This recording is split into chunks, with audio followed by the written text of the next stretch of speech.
Hot 96 News this hour.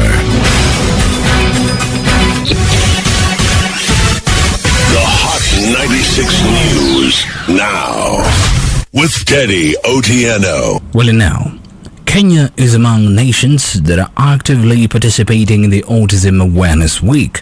The annual celebrations held in April seek to appreciate individuals living with autism.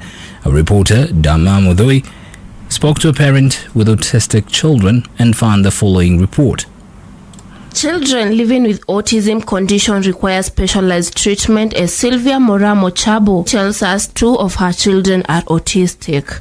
Andrew was having a lot of convulsions. I was still trying to understand what was going on with him. Then being sent for assessment for autism when you've never known what autism is and you're just trying to piece all these things. She states that despite all the challenges, she had to make a lot of sacrifices to provide a better life and motherly love to her children. I was able to just go with the motions, allow myself to go through things. There were so many things that happened in between, from medical emergencies, lack of being able, there's a time my child was in ICU, I couldn't afford it. Some of the decisions that have helped shaping my life, I would say being authentic and real about it. Christine Muturi, a nutritionist, tells us more about the dietary requirement for children living with autism. The child is having issues with constipation. Ensure that they are having regular meals, about many servings of fiber. Having 6 to 8 drinks in a day will also help them. Make sure that their food is whole grain cereal. So what types of food should caregivers avoid? You want them to avoid foods that are very high sugar. If the child has wheat sensitivity or dairy sensitivity, then you need to avoid wheat and dairy products. And also avoid processed foods that are very high salt, high fat. Make sure that they're eating food that is high in folic acid, fiber, zinc, iron, calcium. And basically, this is a diet that is rich in vegetables and fruits and sources of animal and plant protein and complex carbohydrates. I spoke to an occupational therapist, Perpetua Omondi, who tells us more about the condition. Autism spectrum disorder does refer to a neurological developmental condition which is characterized by challenges with social skills, repetitive behaviors, and restricted interest. It is a lifelong condition that affects individuals, and it affects how they're able to do things. According to her, children living with autism should engage in activities such as cycling, running, as well as interacting with others. Some have difficulties with how they process sensory information. Some have restricted interest, so they will be interested with very few things.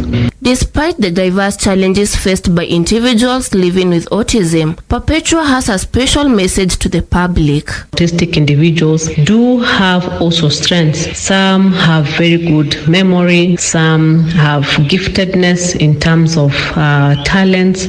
My name is Dama Muthui. Many thanks, Dama Mudhui, for that report. These and more stories in our subsequent bulletins. I'm Teddy Otieno. Good afternoon.